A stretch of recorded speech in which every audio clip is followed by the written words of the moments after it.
Hello दोस्तों, कैसे हैं? आशा करता सब ठीक है। तो आज का कहानी है गरीब घर की बेटी।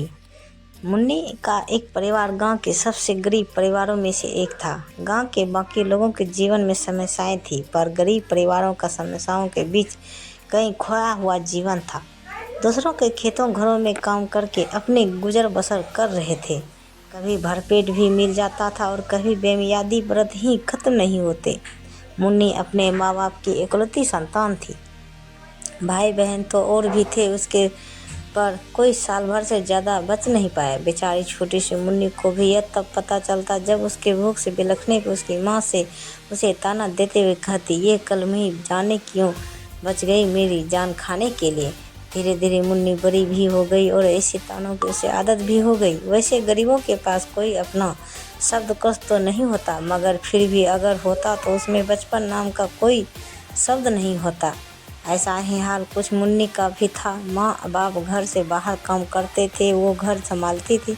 खाना बनाने कुछ होता तो चूल्हा चौका भी करती। शुरू शुरू में माँ बाप ने उसे आंगनबाड़ी में भी डाल दिया था। इसी बहाने उसे भी एक वक्त का खाना नसीब हो जाता। और भी कभी कभार घर वालों को भी फिर आय के लिए घर वालों ने उसे भी काम पर लगा दिया। 2 जून की रोटी के लिए 3 लोग जी तोड़ मशक्कत करते। मुन्नी जैसे जैसे बड़ी होती गई उसके ग्रुप में और काम करने के ढंग में और निखार आता गया। हर काम को इतनी निपुणता से करती कि किसी को कुछ बोलने की जरूरत ही ना पड़ती। गरीब थी किंतु काफ़ी गुणी भी थी।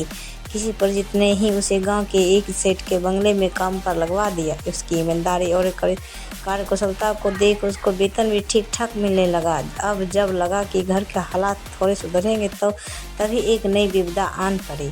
बंगले में ही नौकरी करने वाले गार्ड का दिल मुन्नी पे आ गया। उसने बेझिझक अपने दिल की बात मुन्नी को बताई और शादी करने का प्रस्ताव रखा।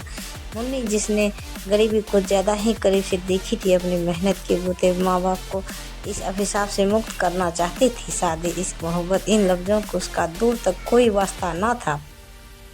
बिना किसी संकोच के उसने अपना जवाबनामे ही दिया। गार्ड ने कई और विफल प्रयास किए और एक दिन प्रलोभन देते हुए यह भी कहा कि अगर तुम अपने माँ बाप को डर से राजी नहीं हो तो भाग कर शादी कर लेते हैं।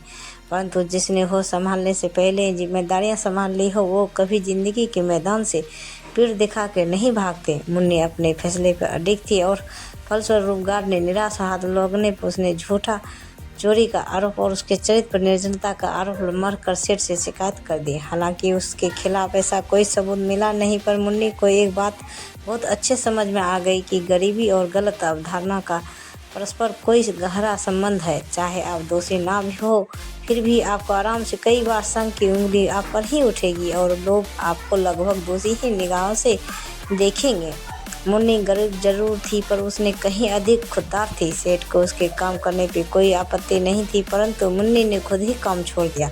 उसने असल बात किसी को नहीं बताई और अब घर पर ही रहने लगी। बेवजह बदनामी के चर्चे आम थे और अब घर वाले भी ताने मारने लगे थे। यूं ही एक दिन मुन्नी की शादी के लिए एक रिश्ता आया। मुन्नी अचरज में थी कि एक बदनाम गरीब को अपनाने में कौन दिलचस्पी ले सकता है। हालांकि अभी वो बालिग भी नहीं थी, पर ये मापदंड गरीबों पे लागू नहीं होते। फिर एक दिन आदमी जो कि मुन्नी की आयु से लगभग दुगुना था उसके घर आई। मुन्नी ने छुपके बातें सुनी तो पता चला कि इस आदमी से उसकी शादी तय हो रही है। उसका एक 5 साल का बेटा भी था और पत्नी कुछ 1 साल पहले चल बसी थी। घर में और कोई नहीं था। वो किसी फैक्ट्री में काम करता था। वो ठीक ठाक कमा लेता था। मुन्नी के घर वालों को 50,000 रुपये भी देने की तैयार था। आखिरी व्यक्त सुनकर मुन्नी घर वालों शादी के लिए राजी हो गए।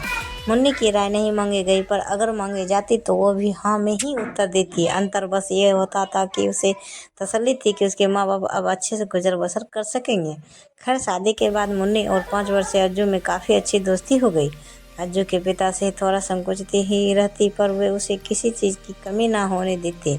उन्हें खुशी इस बात की थी अज्जू मुन्नी के साथ खुश रहता है और अच्छे से घुल मिल गया था।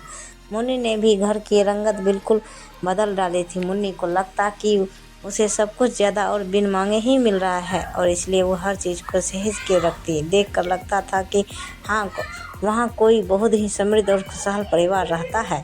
अज्जू के बचपन के साथ साथ ही मुन्नी अपना बचपन भी जीने लगी थी। उसके बेहिसाब खिलौने और बेपरवाह शरारतें मुन्नी को हमेशा ही व्यस्त रखते। पढ़ाई में भी वो दोनों अब भागीदारी बन जाते। मुन्नी ने भी आंगनबाड़ी में थोड़ा बहुत ही सीखा था, इसलिए अज्जू के साथ वो भी अब पढ़ाई लिखाई करती। एक दिन ऐसे ही मुन्नी ने अज्जू के हिंदी उच्चारण का इम्तिहान लेने के लिए उसे अखबार पढ़ने को कहा। 2-3 सुर्खियाँ पढ़ते पढ़ते अज्जू ने एक और सुर्खी पढ़ी। मुन्नी को वो कुछ अटपटी सी लगी तो डांटते हुए अज्जू को दोबारा सही से पढ़ने को कहा। अज्जू ने फिर वही पढ़ा तो इस बार मुन्नी ने मोर्चा खुद संभाला और पढ़ने लगी। लिखा था, घर वालों ने नहीं कि 1 लाख लहंगे की जीत पूरी तो लड़की ने शादी से पहले ही खुदकुशी। मासूम मुन्नी ने समझ पाने में असमर्थ थी कि इसमें खुदकुशी करने जैसे क्या कारण था। उसने अपने मस्तिष्क पर जोर डालकर याद करने की कोशिश भी की, पर उसे याद नहीं आ रहा था कि उसने कब आखिरी बार जीत की थी। आखिरी उसने कभी जीत की भी थी या नहीं, उसे ये भी याद नहीं आ रहा था कि यादों के नाम पर उसके ध्यान में सिर्फ काम, जिम्मेदारियां और उनके बीच एक वक्त की रोटी के लिए होने वाले जहद की स्थापित थी। प्रेम से बोलिए हर हर महादेव। अगर मेरी वीडियो पसंद है तो हमारे चैनल को सब्सक्राइब करें और वीडियो को लाइक ज़रूर करें। धन्यवाद। तो गाइज, मिलते हैं अगले वीडियो के साथ, तब तक बाय बाय दोस्तों।